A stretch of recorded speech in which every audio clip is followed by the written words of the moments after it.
Welcome to GMA Integrated News. Thank you so Thank you much for having po. us po. 118 days to be exact. Wow. Paano nyo nakaya yun, Mika? Actually po, hanggang ngayon, palaisipan pa rin po paano namin nakayanan yun. Siguro po dahil it's a collab edition, mas marami po kami sa edition na to. Kasi usually po, pag Big Four, 4 na lang po talaga. Pero this time, luckily, 8 po kami. So, Mas feeling ko masaya. mas masaya po, mas may buhay po yung bahay pa rin. Ano yung naging inspiration nyo while inside? Kasi alam natin, di ba, maraming challenges. I mean, as I see it, no, hindi lang physical yung naging challenge sa inyo, talagang emotional, psychological yung challenge. Anong, kumbaga, nakapagpa-stay sa inyo? Sa akin po personally, as you go through the weeks talaga, dumadagdag yung nagiging inspirasyon. Nung simula, yung rason ko lang po talaga sa pagpasok ko is mapakilala yung sarili ko or mas makilala din yung sarili ko. Pero throughout the weeks, mas nakikilala ko yung mga housemates, yung mga pinaglalaban nila, and parang kumbaga yung mga pangarap nila, parang gusto mong ma-accomplish kasama na din sila. Tapos yung family din po, and syempre yung mga naging supporters po namin kasi alam namin na hindi po biro pag ililigtas kami during eviction. Kasi in the past, no, di ba may mga lumalabas, yung gusto na nilang lumabas talaga, pero this time talaga lahat kayo nagstay.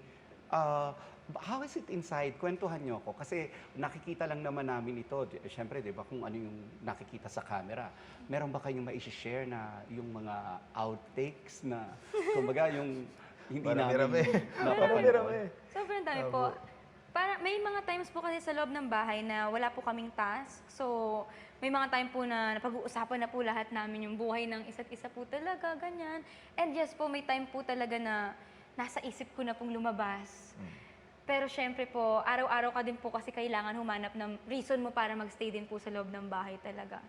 You have to keep your sanity po talaga kasi ang hirap po, wala ka pong idea sa nangyayari sa labas, and that alone can drive you crazy po talaga inside the house. As for me, siguro marami talagang times. Lagi namin pinag-uusapan ni Mika, tara, uwi na tayo. Parang may mga moments po kaming ganun.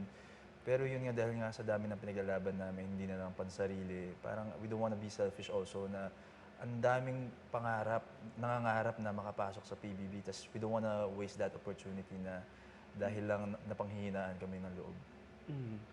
Nung pumasok kayo doon sa PBB house, meron na ba kayong kumbaga na ako yung mananalo? Probably a vision board or probably sinasabi nyo talaga, hindi, gagalingan ko talaga para ako yung manalo. O you're just along, you know, going along with the ride.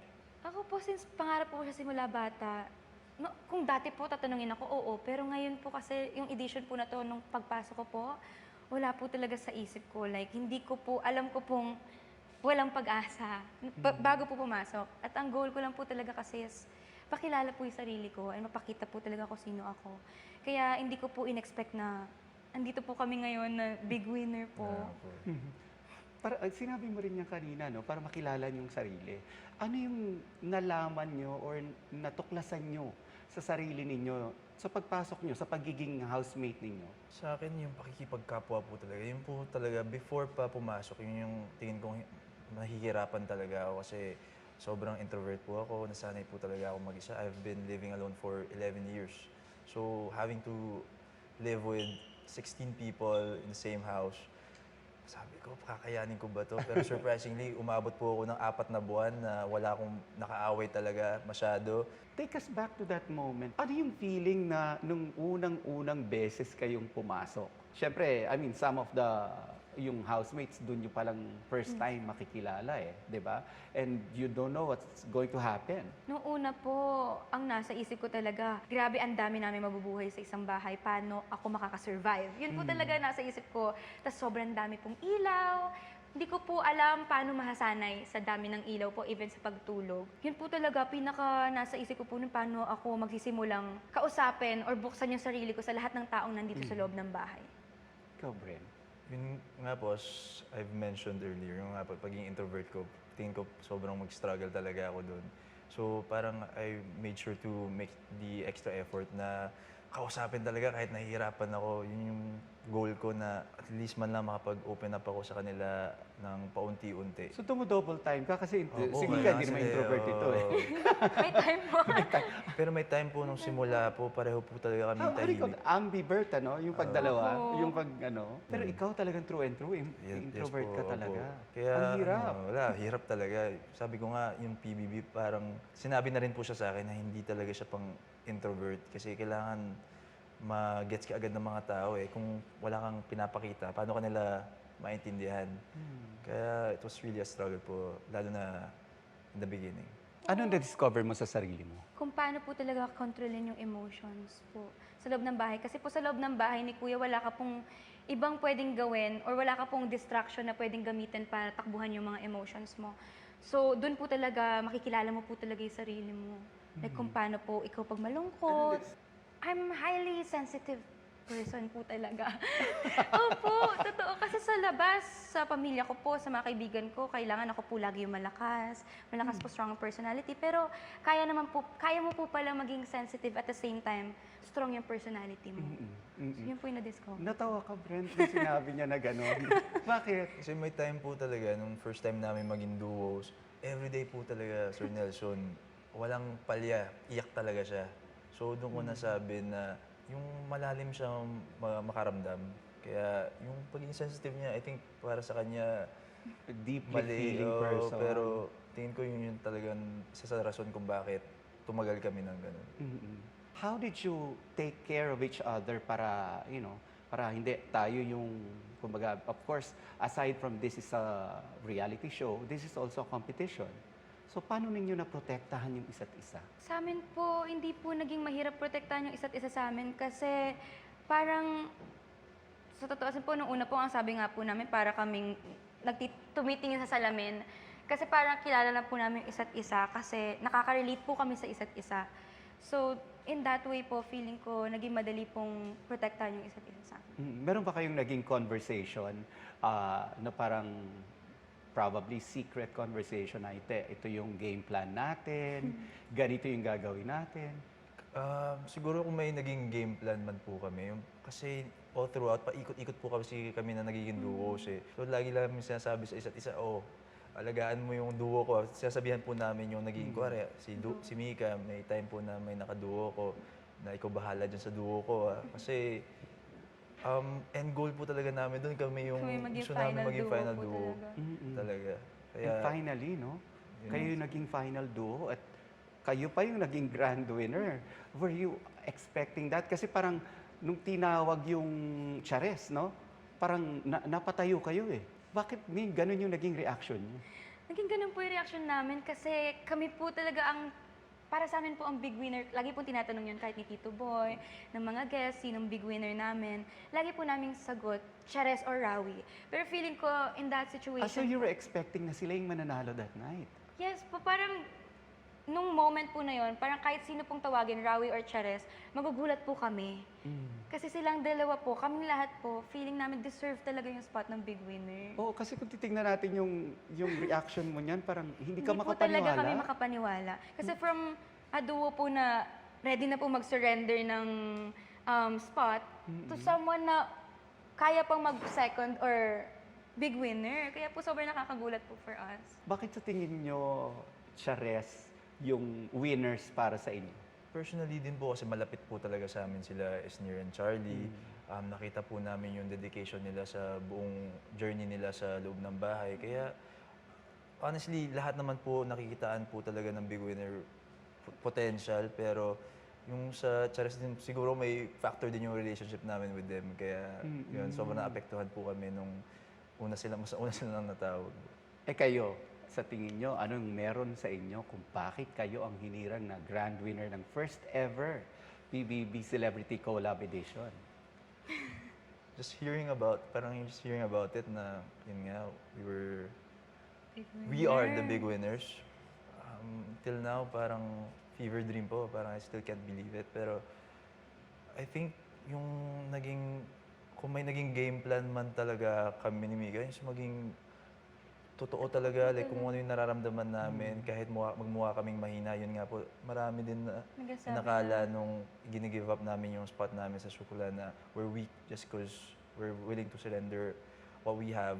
Pero yun po, nakitaan din po ng lakas yun na willing silang manindigan kahit para sa iba, ikakatalo namin yun. Mhm. Naka-recover na kayo from that night? Kasi alam mo, nung pinapanood ko yan, parang si, nakatutok ako doon sa facial expression ni Mika eh. Parang, this is not real, this is not happening. Hanggang ngayon po, sa totoo lang po, tinatry ko pa po siyang i-inhale, i-absorb. I-process. Oo, and i-process po talaga na big winner kami. Kasi hindi po talaga siya pumapasok sa sarili ko na big winner kami. Kasi iniisip po talaga namin paano nangyari na big winner po kami. Kasi sa loob po ng bahay, hindi naman po namin alam yung weight ng labas. Mhm. Kaya po hindi po talaga namin in-expect. Mhm. Gulat pa rin po. Anong pinaka na-miss nyo? Kasi 118 days to. Ako nga, iniisip ko 18 days lang eh. Baka hindi ko na kaya. Nag-surrender na, kuya. Labas mo na ako. Nung nasa loob po, ang pinaka namimiss po talaga namin yung pagkain po. Yun po pinaka mahirap. Dati nilang sinasabi fried chicken. Bakit Pagkain ganun? po, kasi sa labas po talagang free kang kainin lahat, pero doon po limited. Especially po pag natalo po kayo sa taas. Yung pagkain nyo po, minsan may time po na toyo na lang po yung kinakain namin, tsaka kanin. Opo. So, pag may moments po na gano'n, na natatalo kami sa taas, mas lalo po namin naaalala yung mga pwede namin kainin sa labas. Yun po. Yung cellphone po, di po kami nahirapan. As in? Pagkain po talaga. Kaya, Oo, kasi nakakwento ako si Shubi eh. Sabi niya, although lahat ng na-interview ko na lumabas, parating fried chicken yung sinasabi nilang una nilang hinahanap. Kasi hindi daw sa chicherya, kasi yung chicherya, naiulam nyo naman daw Yes yun. po. Totoo ba yun? inuulam po namin kasi may mga times talaga na pantawid gutom. Kasi nauubusan kami ng supply. So, ginagawa namin. Kasi yung mga chips naman po namin doon, lasang pagkain din talaga. Oo. Kaya minimix talaga namin siya sa kanin. Dagdagan lang ng ketchup or toyo po. Pero ito, I'm sure may mga naka-close kayo doon. Pero sino sa tingin nyo yung hindi nyo masyadong naka-close? Sino yung pinaka hindi ko masyado nakaklose? Siguro yung mga una pong umalis. Pero hindi naging close din natin si Ate For a Ashley. time, oo. Meron bang nagkabanggaan ng personalities na hindi namin nakita on screen? Meron ba? Sa atin? Or what you see is what you get? Ano? Katawa ta? Parang di po, Ito lang, kami lang ni Brent mag-uusap. I would say, di naman siya banggaan talaga. More on, siguro, hindi Narinig siya... ko may sila sampay sa loob. Siguro po, yun nga, siyempre may push and pull sa simula dahil nga, lalo na pag different personalities. Pero yun din po yung maganda sa bahay ni Kuya na matututunan mo talagang intindihin lahat ng klase ng pagkatao. Kaya okay po, wala naman pong ganong kalaking banggaan na nangyari sa loob. May nag-away pa. Kami dalawa. Kami po lagi madalas talaga kami mag-aaway sa nag-aaway. loob eh. Yung napapanood namin na away nyo, totoo yun? Or Parang ano, yung madalas hindi, kami like Minsan sumasama po. talaga yung loob nyo? siya, Meron lalo ako siya. po, may mga time po na sumasama yung loob ko. May Yung mga time kakausapin. po. Pero ang maganda naman po sa loob ng bahay, tulad po ng sinabi ko, yung emotions, kailangan mo po talaga siyang harapin. So kahit po yung pag-aaway namin, kailangan po namin harapin agad. And kailangan po namin mag-compromise talaga. Even sa away po. So yung usap nyo doon, dahil pagkatapos nyong mag-away, totoo yun? Actually, parang di nga Hindi pa nga na highlight yung mga iba namin May iba pa po away. kaming away talaga. No? Na hindi pinakita? Pero yung importante talaga sa amin, lagi namin sasabi, at the end of the day, magkakampi tayo. So, kailangan yung mga bagay na... Kasi laging, ito magaling din po kay Mika, laging din niya binavalidate yung mga nararamdaman ko. Kahit minsan hindi niya maintindihan, sinasabi niya, I understand, or I know where you're coming from. So, pag-uusapan namin, talagang nilalatag namin yung mga kailangan pag-usapan. And yun yung maganda, kaya nagiging maayos po agad-agad. What is it about Mika na natutunan mo na talagang hindi mo alam from day one that she has? Siguro yung pagiging mabuti niyang tao. Kasi nga po, yung sa moniker niya, yung controversial. So kahit di mo siya kilala, yung pag narinig mo yung word na yun, parang yung mga maiisip mo, parang ano bang ginawa ni Mika sa labas para masabing controversial siya. Pero sa loob ng bahay, yung mga pinakita niya, yung pagiging selfless niya, yung generosity niya, talagang kitang-kita mo eh. Kaya I would say yun po yung pinaka nag-stick sa akin nung journey namin, Mika. Mika, bakit ka nga pala controversial? Controversial po ako kasi marami po akong nagawa talaga. Lagi ko po itong sagot. Marami po akong nagawa from the past po na mga mistakes po talaga na hindi po napag-isipan. I was Out of young being po. young? Opo. Pero you were young. You're allowed to make mistakes. Opo. Pero feeling ko po kasi yung mga mistakes po na nagawa ko noon, kahit po bata ka, dapat alam ko, meron po akong platform and meron po mga nanonood sa akin. So dapat po aware po ako nung time na yun. And yun po yung natutunan ko din po sa... Did you feel you were judged harshly because of those mistakes? Yes po, pero at the same time, nung mga time po kasi na yun, tinanggap ko po siya kasi doon din po ako natuto eh. Kung hindi ko po siya naranasan ng ganun kahirap, feeling ko hindi din po ako ganito kalakas ngayon para tanggapin kung ano man po yung ibabato pa sa akin in the future kasi for sure po meron pa po. So social media, yung mga commenters, they're really harsh. Opo. Meron ka bang gustong sabihin sa kanila na hindi nila alam or hindi nila maintindihan? Para sa akin po kasi, at the end of the day, kahit ilang beses mo pong paliwanag sa mga tao kung sino ka talaga or kung paano ka talaga, hindi po sila maniniwala kung meron na po silang perspective sa'yo na pinaniniwalaan. So ako po, sa ngayon ayoko na pong sayangin po yung energy ko siguro para mag-explain. Malalaman din naman po nila yon kung mabuti ka talagang tao, magra-radiate po yun sa'yo.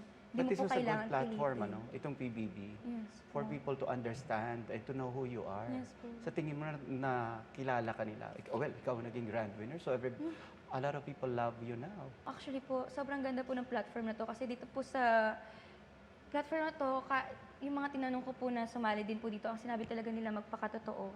And yun po yung maganda sa kanya. As long as you're true, wala kang kailangan sundan na script, wala kang kailangan sundan na magtuturo sa'yo kung anong dapat gawin. So kung anong makikita nila sa'yo, yun talaga ikaw. And I'm happy po na nakita po yun ng mga tao sa amin po. Kasi the way I see you, pag nakikita kita before PBB, parang you're a strong, independent, young woman. Pero base doon sa sinabi ni Brent, napaka-deeply feeling mo. So, what's with that duality? Siguro po ako, kaya po ako nagkaroon ng strong personality po kasi kinailangan ko po talaga. With the industry po, with the hate na na-receive ko po from the past, kinailangan ko po talaga maging strong. Kailangan ko pong magtayo talaga ng wall para po kahit pa paano maprotektahan ko yung sarili ko sa kung ano man po yung pwede ko pa pong ma-receive beyond the hate po. Kaya din siguro mas nakikita ng mga tao minsan na strong ako. Kasi po kailangan ko po. And alongside that, you were misunderstood. Kanino ka kumapit nung pag ganon? Kanino ka kumakapit? Pag misunderstood po ko, kay Lord po talaga, cliche po siya pakinggan, pero sa Panginoon po talaga, babalik at babalik po ako sa Kanya. Hindi, any person na pinadala ni Lord Oh. para for you to... Yung mga tao po, pamilya ko po, mga nagmahal po sa akin. Mga Anybody in kaibigan ko. particular na pinaghihingahan mo ng sama ng loob? Ate ko po, ate Ate ko po mo. talaga. Yun yung nakakakilala talaga Yes sa'yo. po, alam niya po talaga lahat. Lahat ng sulok ng emosyon ko, alam niya po. Lahat ng sakit na naranasan ko po, alam niya. And siya po, nagiging malakas din po para sa akin. And she never judged you. Never po. You have a message to your ate? Naiiyak. Alam po yun ng ate ko na mahal ko po siya. And salamat sa kanya kasi kada taon nakaka-stay ako dahil sa kanya. Napoprolong ako dahil sa kanya. And so, it feels good to have somebody, no? Yes po. Na kilala ka, kahit na hindi ka kilala ng buong mundo. Basta may isa po talaga. Basta may isa. And you're loved. Ang dami nagmamahal sa iyo ngayon. Thank you po. Thank you po. I'm sure marami nang nakaka-relate dun sa ate mo na ganito talaga si Mika. Ano naman ang meron si Brent? Si Brent, ito po pinaka-nagulat talaga ako sa kanya. Kasi nung pumasok po siya sa bahay, sobrang intimidating po ni Brent talaga pa nakita niyo. And based po talaga sa pagkakakilala ko sa kanya sa labas, sobrang self-secured po talaga siya. Pero sa loob ng bahay, sobrang selfless po niya na tao. Kumbaga, siya po yung tipo ng tao na kaya niya pong ibigay kahit yung lahat niya para lang sa taong importante para sa kanya.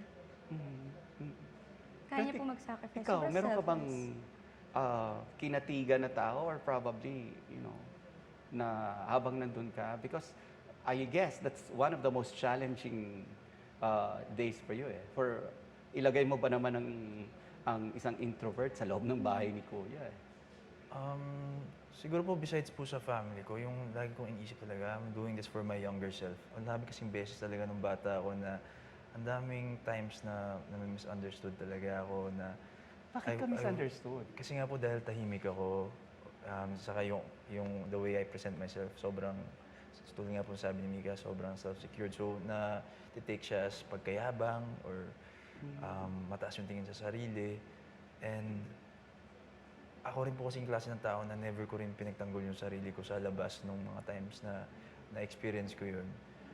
So, tingin ko talaga yung sa loob ng bahay, it was the perfect opportunity to show that side of me na even though I seem cold, na I'm also full of heart. And yun I think na nakita naman mga tao po yun, kaya tumagal din po kami ni Mika sa loob ng bahay. And now that you're out sa bahay ni Kuya and grand winners na kayo, what's next for Breka? You don't know yet, girl. Siguro, trabaho po talaga. Does this open up to a bigger dream? Kasi dati, di ba, parang gusto nyo lang pumasok sa BBB House. Hindi nyo nga inisip na gusto nyong manalo eh. Pero nanalo kayo.